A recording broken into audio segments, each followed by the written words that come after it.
December 5th, 1945. A clear blue sky hangs over the Florida coast. 5 U.S. Navy bombers take off for what should be a routine training mission, but just 2 hours later, a confused voice crackles over the radio. "Both my compasses are out. Everything is wrong. We can't see land." And then, nothing. 5 aircraft and 14 men had simply vanished. A rescue plane sent to find them with 13 more souls on board also disappears. 27 men gone. For over 80 years, this single event has been the cornerstone of the Bermuda Triangle legend. But the popular myth hides a far more tragic reality, a truth found in the final desperate radio calls and a series of fatal mistakes. And by looking at the evidence, we can finally solve the legend of Flight 19. The story you've probably heard is a spooky one. 6 military planes vanish on a perfectly clear day.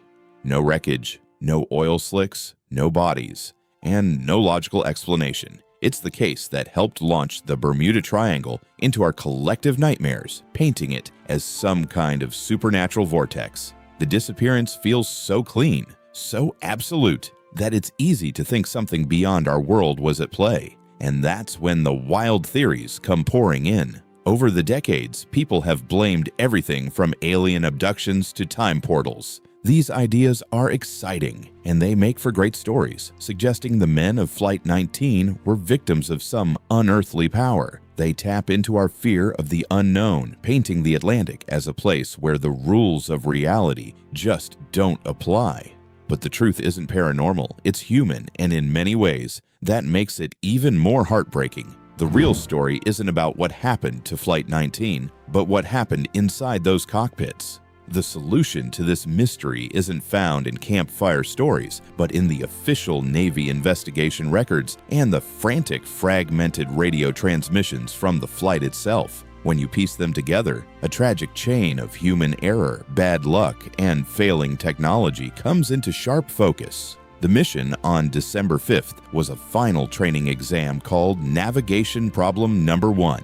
The flight leader was Lieutenant Charles C. Taylor, a seasoned combat pilot, but he had recently transferred to Fort Lauderdale and wasn't as familiar with the local area as he was with the Pacific. The first link in the tragic chain was disorientation. According to radio logs, after the bombers completed their practice run over the Bahamas, Taylor became convinced both his compasses had failed. He saw islands below and, based on his confused transmissions, seems to have believed he was over the Florida Keys, which would have put him in the Gulf of Mexico. The terrible irony is that he was almost exactly where he was supposed to be, over the Bahamas, with the U.S. mainland just to the west. This led to a cascade of fatal decisions. Some of the trainee pilots who knew the route seemed to realize they weren't in the Gulf. Radio chatter suggests they argued for heading west, which would have taken them straight to Florida, but Taylor, as the flight leader, overruled them.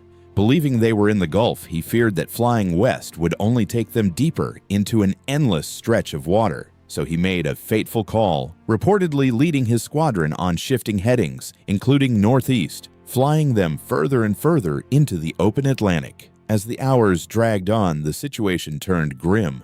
A weather front moved in, bringing high winds and rough seas. Daylight faded, and fuel gauges crept toward empty. In one of his last transmissions, Taylor was heard preparing his men for the inevitable. When the first plane ran low on fuel, they would all attempt to ditch their heavy planes together in the dark, violent ocean. But the tragedy wasn't over.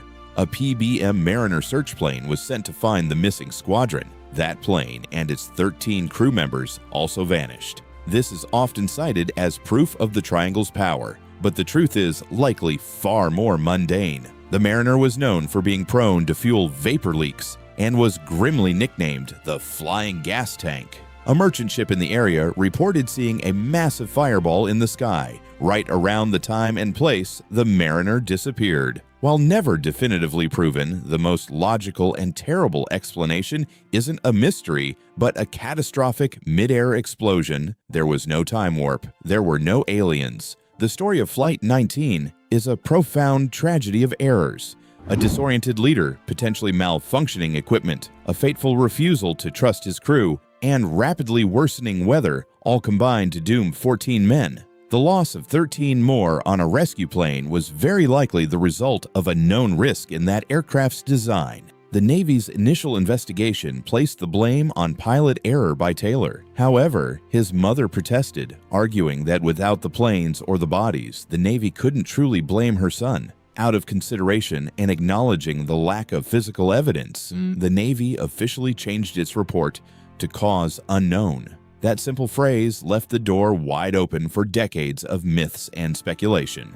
The men lost that day weren't victims of the paranormal. They were sailors, pilots, and Marines who were victims of a terrible chain of events that cascaded into one of the most profound and misunderstood tragedies in aviation history. For decades, searchers have scoured the ocean, but the Atlantic doesn't give up its secrets easily. No confirmed trace of the 5 bombers has ever been found. The real mystery may not be what happened to Flight 19, but how a story of human fallibility was transformed into a legend that still haunts us to this day. What part of this real story do you find the most tragic? Let us know in the comments. And if you want to see more myths get a dose of reality, make sure to subscribe.